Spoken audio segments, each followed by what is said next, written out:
Hello, this is Wheelhouse Rock, and welcome to my Let's Play / appreciation / farewell of Dawn of War Soulstorm. I decided to do an appreciation of this game because I love it so much. In fact, I love Dawn of War 1 series immensely. You know, Dawn of War came out a good while ago. Then there was a Dawn of War Winter Assault, kind of introduced Chaos, and a little bit of the Necrons. And then it was Dawn of War Dark Crusade, which really introduced the Necrons as a playable race. Also added the Tau. But not really campaign, just for like a meta campaign. I mean, not a single player campaign, but a meta campaign. And then after that, there was Dawn of War Soulstorm, which introduced a bunch of flying units to all the mix. And also had the Sisters of Battle, as well as the Dark Eldar. I've beat this game multiple times using the Dark Eldar, at least 2 times, maybe 3. Once using Sisters of Battle and once using Pure Guard. I decided I'm going to go ahead and play as the Sisters of Battle, just so I can sort of refresh myself with the elements of the campaign and the mechanics. And really, I feel like the ending, I don't know, they're not the best people, but they're better than the Dark Eldar. But, I don't know, Dark Eldar are fun to play. The funnest army to play is actually Chaos, in my opinion. At any rate, let me go and click on Campaign. And it's going to load, it's going to play a cutscene. I generally tend to talk over cutscenes, and I apologize for that, not really. Anyway, you're looking at these 4 planets on the screen. I'm going to go with a new one, and I'm going to go with Normal. You will be on even footing with your opponents. That's not quite true. I think it's actually either that you have a little few more hit points than they do, or they have a little bit less. At any rate, you will often be assaulted by 3 separate bases throwing units at you. This game can be annoyingly hard, not difficult, just exhaustingly. There's a lot to do, right? The magnitude of all the enemies being thrown at you can get annoying. Hard is hard. Easy is very easy. Normal is actually still a little bit in your favor. So when it says equal fitness, it's not quite true. Anyway, we're going to start the game with Normal. It was the sudden appearance of a warp storm at the Kaurava system's outer edge that first caught the attention. Now, I'm going to talk over this cutscene. Sorry, not sorry. You later learn, if you win with Chaos, that what happened was one of the guardsmen, Imperial Guard up there, had latent psychic powers. And basically what happened, by the way, you never see that vision in the game that shows right there. Anyway, what happened was one of the Imperial Guard was latently psychic, and the powers of the Chaos God spoke to him. Now, this is in the Warhammer 40k universe, and so this is a huge galaxy. It's our galaxy, but it's, you know, full of planets. So this is a small system within that galaxy, the Kaurava system. Who had slept undisturbed for untold millennia beneath Kaurava 3. Where the Chaos Marines came from, or how, none can say. Did the warp storm bring them, or did they bring the warp storm? And basically later on, yeah, it was the Imperial Guard. One of them turned evil, and both appeared. He was latently psychic. Psychers are very prone to being hearing the voice of the Dark Gods, of the Chaos Gods, I should say. And not all races have psychic ability. Orcs not so much, although there are some orcs. The Tau, very little. It's later stated that if you read the lore, that no Tau has ever fallen into Chaos because their soul is very, it's not that big. Humans have a little bit bigger soul, and the most are the Eldar, which is an ancient race. If you listen to the music right there, I don't know why they put an Asian spin on the Tau, but they have an Asian spin to them. They have an Asian accent when they speak, and the music is distinctly Asian, and the way they talk about the greater good sounds somewhat communistic. I don't think that's intentional. This game takes both this one and Dark Crusade that came before take a very sinister view of the Tau. They're not exactly as nice as they are perhaps in the lore. I'll talk about the races here in just a second. In a bit more detail. But yeah, this is in the Warhammer 40k universe. So if you've ever played any of the other Warhammer 40k games, you've kind of known what this is. The shadow of an ancient portal gate. The Dark Eldar slips. They're playing the Dark Eldar theme in the background right there. They would be like I like the use of music here flying above in the this game. And when all were weary from the fight, Make the battlefield into a let me say, even though this is an appreciation, I'm not going to gloss over the errors of this game. And there are some... Oh, I didn't know the Sisters of Battle theme and the Dark Elder theme were in the same key. Anyway, I'm not going to gloss over some of the errors of this game. And there are some distinct errors in this game and some distinct bugs. And if you watched my... If you watched my prologue, I mentioned most of them, so I'm actually recording this after the prologue because my first, I said please forgive the quality of the microphone. The truth is, the first few episodes were so terrible that I had to re-record them. You could not hear my voice, or if you tried to hear my voice, it did not come over the game. I'm using Shadowplay to record this, and Shadowplay records the audio and the game audio on the same channel, so I can't independently raise one at the cost of the other. Alright, wow, this is a lot of armies. This is actually in-game detail. Chaos, they used to be human, but they're not. They're basically immortal. They hate the Emperor because he's basically a dead guy on the throne. Even though they hate serving the Emperor, they still serve Chaos, I guess for selfish reasons. Dark Eldar, their army is almost completely melee. They're kind of new to this DLC, and they turned to the Eldar soul is very sensitive, so they perceive things greater than we do. They're faster, they're quicker, they live for a very long time, although they're not immortal. The Dark Eldar have been taken over by a Chaos God, and they need to torture people and inflict pain on people and I don't know, basically be baddies in order that their soul doesn't die. Eldar, they're basically a doomed race on the verge of extinction, but they're the ones that gave birth to one of the Chaos Gods by their not paying attention, because they just basically turned to pleasure and evil. Well, not pleasure, but gluttony and all that other stuff. The Imperium of Man, not going to say too much about them. They're humans. They serve the Emperor.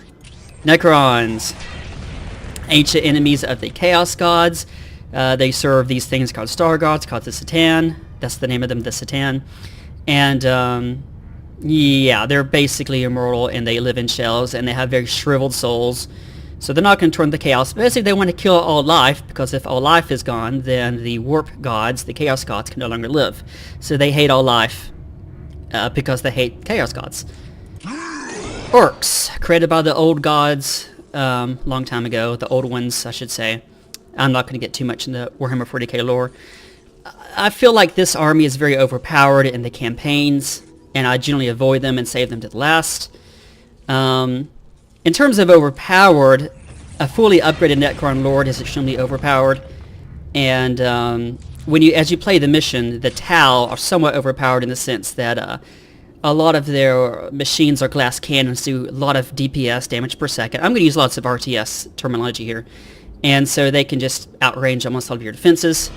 Alright, Space Marines, these are the Blood Ravens. They did not actually exist in the literature, in the canon, until these games came out, so they're a completely new faction. There was a lot of speculation about their origin, and you can go on the Lexicanum, that's the Warhammer 40k Wikipedia thing, to learn about them. And the Sisters of Battle, who we're going to play as, basically they want to make sure that everybody serves the Emperor. So they hate heresy, mutation, and witchcraft. And you can see the eye. If you look in the middle of the screen, I'm moving my mouse. I don't know if you can see that. They do serve the Inquisition, so that's one of the three things they hate. The Tau hate the selfish, soulless, and the mad. Selfish being everybody but them, soulless being the Necrons, and mad being, well, I guess the Dark Eldar and the Chaos. So everybody has like these little three things they hate. Selfish, soulless, and mad, and they hate mutant, alien, and heretic. Since the Imperium of Man is spread across the galaxy, there's lots of mutations, and they hate mutations as well. I forgot what they say, Xenos, and, you know. We are going to play as the Sisters of Battle, and we are going to go ahead and start this. And I'm going to talk about a few things. I don't have too much time left because I want to keep this somewhat brief. You go, girl. You yell like that. Anyway, each of the I'm going to call them races, even though that's probably not the technical term, faction. Each faction has their own. Shut up. I don't want to. Each of them has their own stronghold. The stronghold, unlike Dark Crusade, there are a couple of you can see the bonus right here. This one gives a resource bonus, so you start each mission with a bit more resources. There are some things that provide bonuses, but the most bonuses come from the strongholds. The Eldar have what's called Fleet March, which means they can move 3 spaces in one turn. Doesn't really help. I mean, you have to eliminate the alien that's on your planet to begin with at any rate before you try to take off. I'm up here at the top, and I have probably the most, I would say the best bonus, forward bases. When I attack, I can purchase not just honor guard, but also buildings. So I can come into the game with buildings. Now, once I take that over, I will have a Holy Terror Missionary as my honor guard. So after I take this territory, if you see my mouse in the top middle screen, the next time I attack the next territory, I will come with that person. He does not take against my squad cap, and he is a higher level version of it. He has more hit points. Anyway, we'll talk about more as we go along. If I want to leave this planet, I got to get a gate, and this ancient gate will allow me to go to a different planet. In order to take these territories, I have to kill off all of the buildings that produces the enemy's units. So I don't have to kill all their buildings or all their units, just their buildings that produce units. In order to go from here, I have to hold a territory. I have to hold something called critical locations. Critical locations you can't build buildings on. The other thing is that there are strategic points. We'll talk more about that in a second, next episode. Real briefly, let me say that as time goes on, the honor guard of these guys will go up. By the way, the AI cheats. That's one of the first things you'll learn. Even if even if you take over all of these planets and you take all the orcs' territories and you keep on beating them back each and every time, they always come with tons of honor guard. So their honor guard kind of grows even without taking over territories. It's a shame, but it's true. I've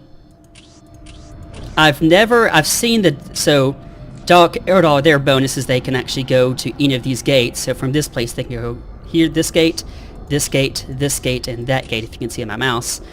That's actually kind of fun because you can just drop in, attack an enemy base, and then leave, and then collect, and then attack the other base, and then collect all the honor guard. There are requisition points here, and requisition points allow you to build. Well, basically, they allow, when you attack something, if you look in the upper left-hand corner, requisition allows you to purchase buildings. And so, the more plans you have, the more requisition you have, the easier it is for you to get better, replenish your honor guard. The only way to get honor guard, of course, are taking territories and get to the bonus, which is often an honor guard unit. Chaos has a useless, in my mind, but it's called ignore supply lines, which means basically, even if they're here on this territory right here, and they're isolated from their base, they can still reinforce it and stuff. Orcs allow them to have fast population growth, and basically garrison populations automatically increase every number of turns. So if I wanted to reinforce a territory like this, that means it's going to be harder to take over. I'm not sure how the percentages work. As near as I can tell, when an enemy attacks your territory, there's a 1/2 chance of them taking it over, even if they have almost 0 honor guard and you just have it way up to 10. It seems like at all times it's a 50-50 chance. I've seen Chaos take over the Dark Eldar.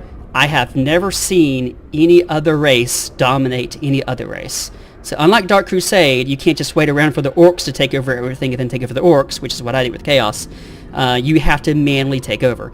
As time goes on, these numbers called the strength, if you look in the upper right-hand corner, that's the military strength, that will increase.